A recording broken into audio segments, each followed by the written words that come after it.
Whenever I see the realistic name, or really anything from Radio Shack, it instantly grabs my attention. It takes me right back to a time when life just felt a whole lot simpler. Now, of course, that was probably because it reminds me of when I was a preteen. Those days seemed to last forever, and I didn't have a care in the world. I wasn't worried about paying bills or providing for a family. It was just pure fun with Atari gaming, hanging out with my friends, and just enjoying the outdoors. Now, what's in this box is something that came right around the time I graduated from high school. So by then, life was starting to get a lot more serious and a little more real. Actually, maybe realistic is a better word to use. Vintage gaming memories.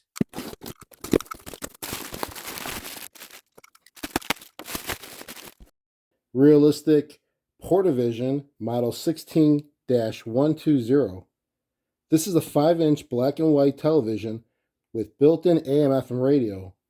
This was introduced in 1989 and fully advertised in the 1990 Radio Shack catalog.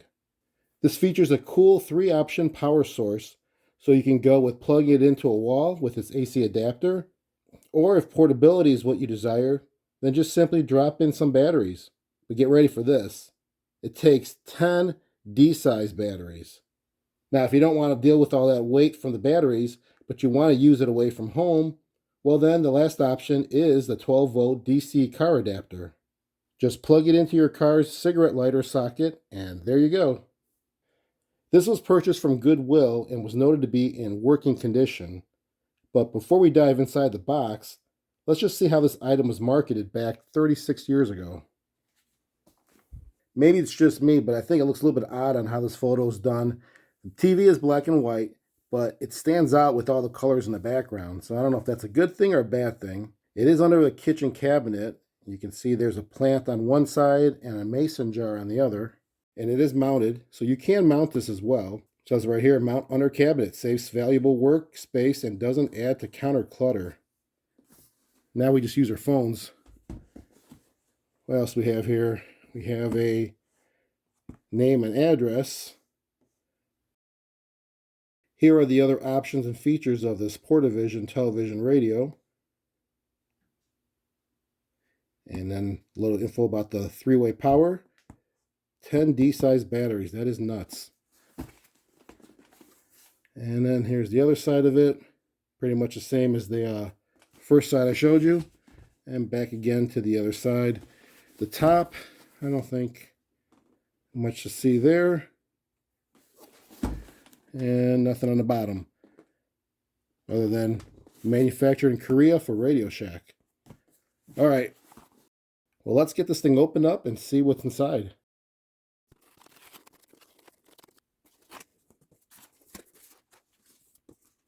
All right, let's pull out each item in here and just take it to the side. We have an earbud with I think it's a 3.5 millimeter plug. Obviously it's mono and not stereo. And this black plug-in with these 2 screw terminals looks like an antenna jack. Just not sure if it's for the radio on the FM side. We have the wall adapter. The original. Thankfully, it's not just a generic one. Well, this looks like an antenna adapter. The one end goes into the back of the television, and then the other end, you would just thread the RF connection onto it. Well, this is simple. This is a coax coupler. You can join 2 coax cables together with it. And last is the car power adapter. So this is how you would run power with your 12-volt cigarette lighter plug inside your vehicle. Okay, let's see what else we have in here. And here is the actual television. Let's get this thing out. It's not too heavy at all, actually. Pretty light.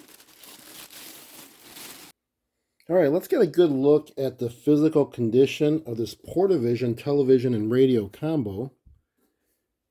This is pretty interesting because I have no clue why there are these little strips of tape, white, and these little red dots. I see a few of them here and there. I'll take this top part off for a second here. But yeah, look at that. I don't know. These are definitely not from the factory. And I'm thinking that the previous owner applied this, but I just have no clue as to why. It's done really nice. They're both on each side here, these dots, very symmetrically done. So there seems to be some type of intent, maybe to personalize it and give it some color. I don't know. If any of you have an idea, drop it in the comments. I'd be curious to see what you guys think. But I do see the person's name on here a few times, so I'm going to try to cover it up, but I'll definitely blur it. But as for this PortaVision, well, it may seem kind of basic, but I think it carries a lot of nostalgia with it. Let me just prop this up a little bit so you can see the front of it.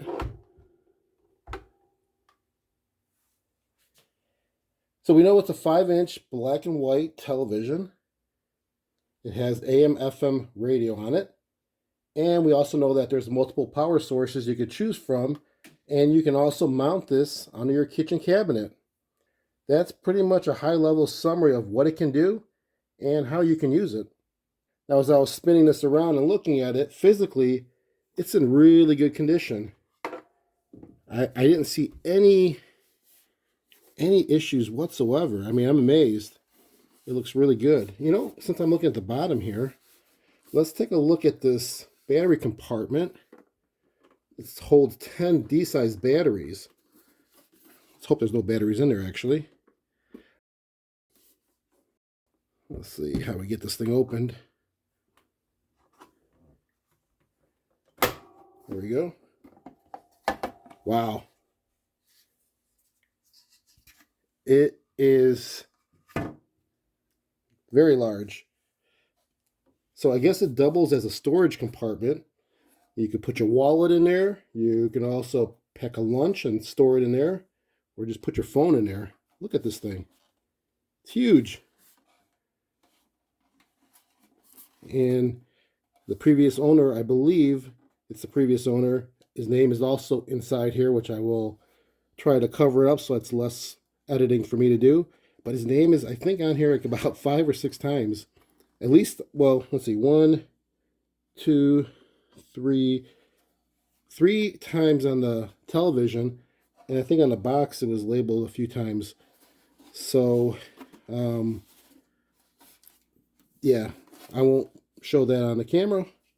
But this looks awesome. I mean, I'm really impressed by the condition of this. So now, before I go ahead and test this thing out, what I'm going to do, just like I always do, is I'm going to go and do the typical cleanup and polish. And then I'll be right back in 1 second. Here's everything.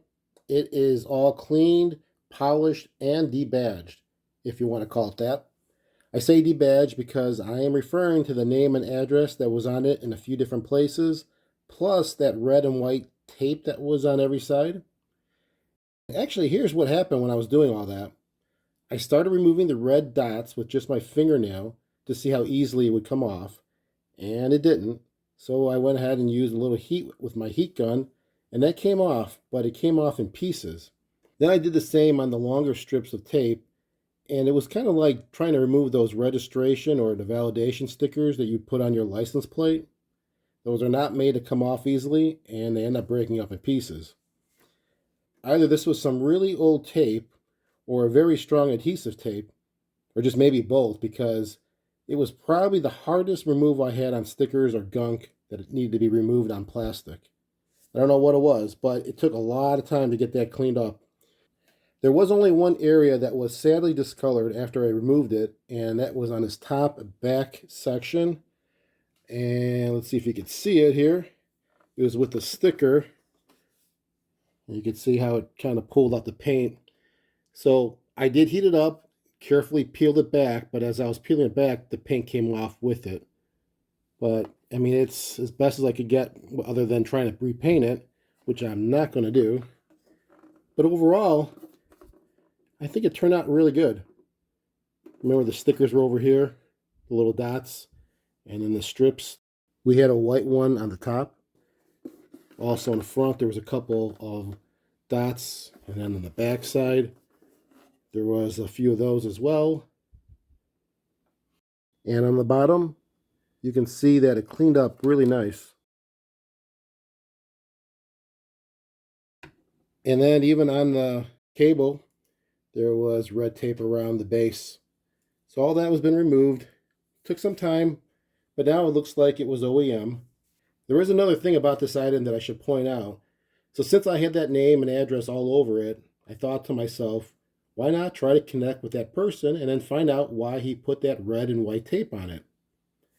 Unfortunately, I wasn't able to connect with him directly, but I did connect with his niece, who was really sweet. I told her what I was doing, so if you're watching this, thanks Renee for hearing me out. She said she's going to look and see if her father has any idea, but nevertheless, this is a really well kept TV/radio, and I'm really happy with this. Now we got to go ahead and check to see if this really works, which I believe it will, but let's find out for ourselves. Oh, and before we do that, let me show you what this is. This was sitting on top when I unboxed it, and this is just a shield. It's a pretty cool shield so you wouldn't have glare when you're watching the television with some sunlight or any type of lighting. And you can see there's a little groove all around it, and it just slides right on the top of this. So you kind of line it up, and then you just push it down through the grooves, and there you go. That's how it works. So I'm going to leave that on there. Well, actually, I'll leave it on there. I'll just tilt it so you can see if this works. Oh, and here's the battery compartment, nice and cleaned up. Got rid of the stickers that are in there. I'll try both the battery and the wall adapter and see if that works. So let's first do the AC adapter. And let me close this battery compartment. All right. We're going to use this cable that came with the unit, and this will give us a source to get to the television. I think you might have an idea what I'll use if you watch my other videos, but we'll save that for last because first we want to test the radio and just basically if we have any reception or snow, that is, on the television. So let me get everything positioned and set up, and we'll see what happens. All right, well, this should be positioned so you can all see the front nice and clear. And since I neglected to do a rundown on the actual controls on this unit, let me just do a quick explanation on everything before I turn it on. And I don't have the manual, but I think I can figure this out. So let's start with the front, since we're looking at it right now, and we'll go with the bottom left with the 5 buttons that are shown here. Starting with the far left one, which is labeled power. Obviously, that's the power on and off button. To the right of that, we have UHF. Now, I've done a handful of vintage TVs before, so I remember some of these pretty good. The UHF, that stands for ultra high frequency, and that will allow you to get the channels on the television from 14 through 69, which is labeled on the far right here on the display. However, with the digital era, these channels have been reallocated for different purposes. The next button is the VHF button, which is for the VHF frequencies.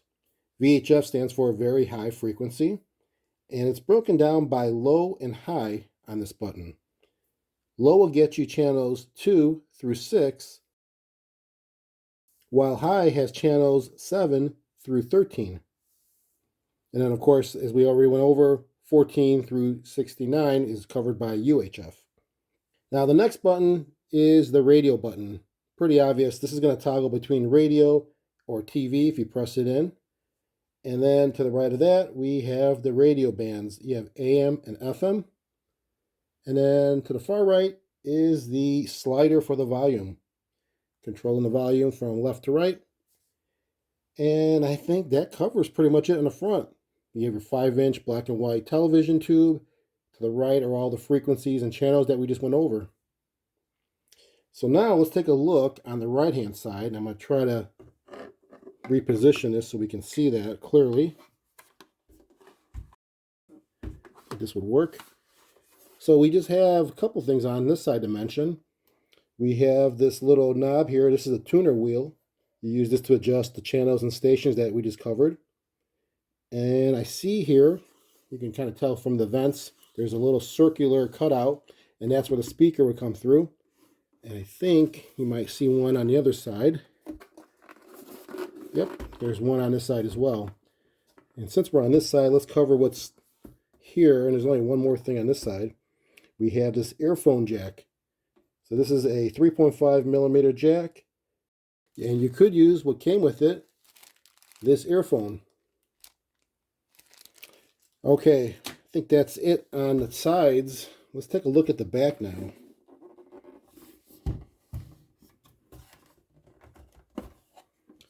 Okay, let's see if I can get this positioned. Pretty difficult with this TV because of the angle and the lighting. All right, I think that looks pretty good. On the back side here, we have some features. First, on the left side, going left to right, we have this opening, which is a 3.5 millimeter jack to plug in your external antenna. And that would be this. And we will try that shortly. Then to the right of that, we have 3 control knobs. These control the television image. The first one is the contrast, and then we have the brightness, and then we have the vertical hold. And then to the far right here is the AC adapter plug-in. Now above it, we see this little button to push in and out for on or off, and it says charge. This is probably for when you have rechargeable batteries inserted and you have this plugged into the wall with the AC adapter. You can then recharge them that way. We're not going to be able to test it, but that's my guess. Then the last thing on this is the antenna. So I never did get a measurement on it. Let me just see exactly how long this is and make sure that it's definitely straight. So I'll pull this thing out. And it appears to be about 23 inches. And it's straight, so that's good to know. Since we measured the antenna, let's go check the measurements for this entire television, since I never gave you that either. Maybe hard to tell how small it is by just looking at the images, so let's just do some quick measurements here. So if we go with the width, we are looking at 6 1/4 inches wide. And then if we go with the height, we are looking at 6 inches. And then the length, well, we're going to go without the visor. We're just going to measure it from the back to the front. And that is at 8 3/4 inches. So it's pretty small and light and compact. Great for travel or portability, wherever you want to take it. It shouldn't be too difficult to find a power source or to go ahead and just use the batteries if you want. Speaking of, we're going to go and test with the AC adapter.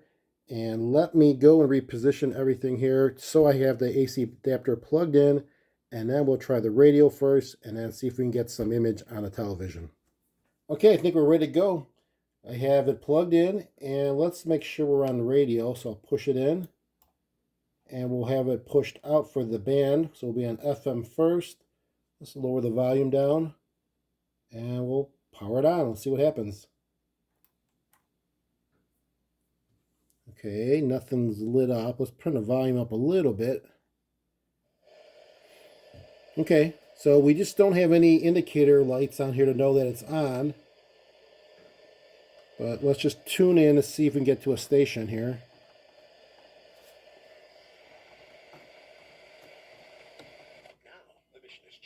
All right.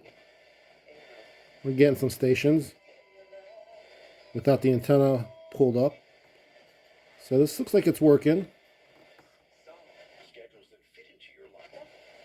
Let's try AM now. Okay, we're on the AM band. The volume up a little bit. Again, I don't have my antenna up. And I am in the basement, so who knows if I can get a good station out on AM. All right. So that works. AM and FM on the radio seems to work fine. No indicator light to know that the radio is on or the power is turned on. That's fine as well because I don't think there's a light that's not illuminated.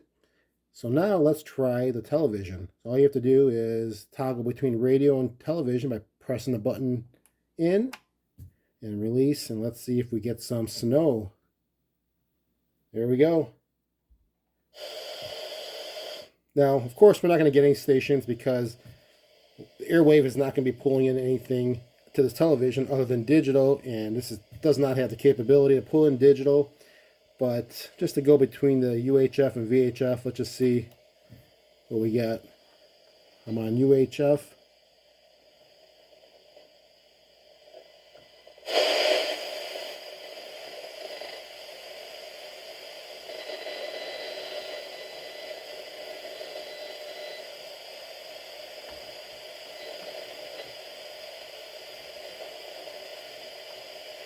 All right, let's go VHF, and we'll go low.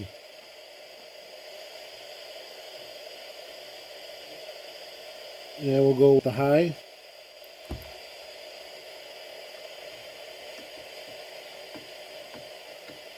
All right, that's good enough for me. This thing does work. And again, nothing does light up to show that we are getting power onto the system. And I think that's all right. There's only one indicator light on top, and that's for charge. And again, that's probably for charging the batteries, which we don't have rechargeable batteries inserted. However, talking about batteries, before I go ahead and get an actual source into the television, let's just try out the batteries and see if it actually works. All right, check this out. I filled the belly of the beast with 10 D-size batteries. It's a lot heavier now. So let's go and close this up and see if I can power it up on batteries only.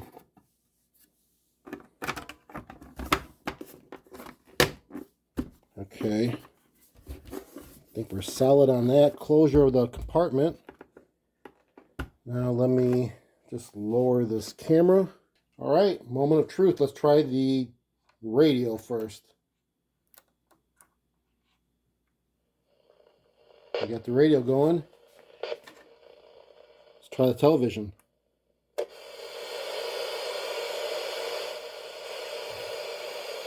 How about it? Looks good to me. Well, it looks good that the power is going through it and it's working. We're not going to get any reception, of course, but that's pretty cool. Just 10 D-sized batteries, and you got yourself a portable television that's black and white and a radio. Let's get back to plugging in the AC adapter and put a source through this and see what image we can get. I think we're ready to go. The batteries have been removed, and the AC adapter is plugged in the back and also into the power strip. The external antenna plug is inserted in the back with the coax cable going to my game switch, which then goes directly to my Atari 800XL. And as you can see, I have a cartridge already inserted. Now we just have to go ahead and make sure that on the PortaVision we have the radio deselected. So it goes to TV. And we want to make sure the VHF setting is on low so that we can get channel 3, which I believe that's what the Atari is outputting to. And I think that is it. We have the volume at a decent level. Well, let's turn on the Atari 800XL first, and then we'll power on the PortaVision.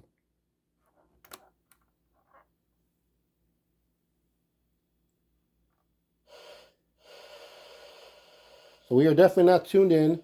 So I'm going to go ahead and, I guess, go up the channels. I think I'm at 2 right now. So we'll try to hit 3 slowly.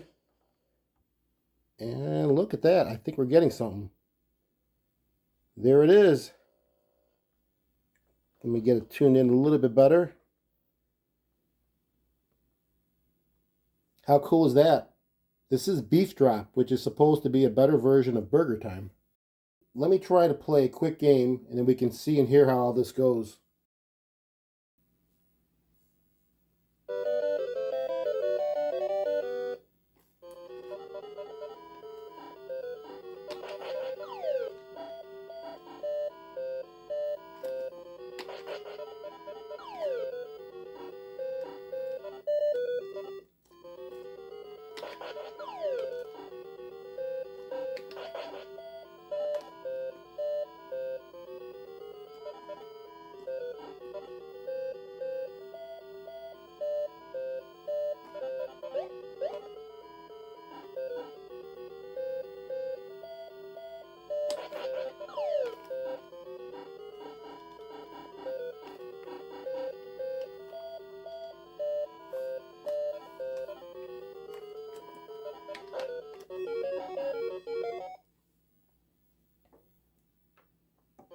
All right, I think we get the hang of it, and it looks pretty cool. It sounds great,